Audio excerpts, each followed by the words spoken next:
وجبو خردکرنا آستا جنین جوان دو ورزیشه ده دسته جوان ورزیشه یا هرم افراطی تیمک باسکتبولی یا جنان آواکریه.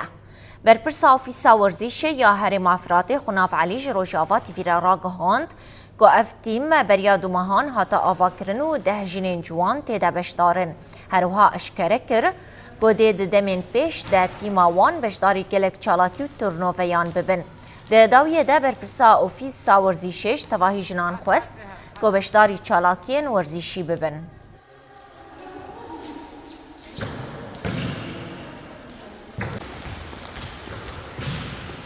فريق كرة السلة بده مهنة تقريبا تدريب دبنات السكيمة بعد مرسلة تخوزن بعد كرة السلة تدريب كرة الطائرة جي يعني وركن سبي بي حوالي مجن هيلك هولي ورزش هذا پیش کردن و بي بطولة چيبن حوالي مواد تبليبنا پشت تدریبات دارن تو ببین و در که بطولة آنار چه کنه شمال شرق سوريا مرسلة و ایدینا هر نکی فريق كرة السلة بي يعني کوبانی تنه با فريقه من آوا کریه ناکو چه بطوله چه بنن به تدریب دبنه و ایدینو تبلیب نه فایده خواه یعنی پر كرة السلة عم بي نفسي سي مرتاح دكي كرة السلة عن شيء كي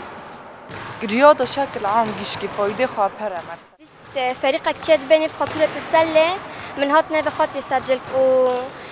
واتشتانا برای کوبان داتنا بون و عیب وجیک و قیزک بچانا بلیستانا فایده كرة القدم كرة السلة پر جسمي مراه انسان اره پیشی پر يعني تدعت يعني تتعبه نجي مرات تديشن ومفاصل دستي مرا وبشتي مرا پر ديشن بس تالي فايدة خبر مراه ونمو انسان راجيرنده يعني مفاصل نجي تدينج هبد بكشه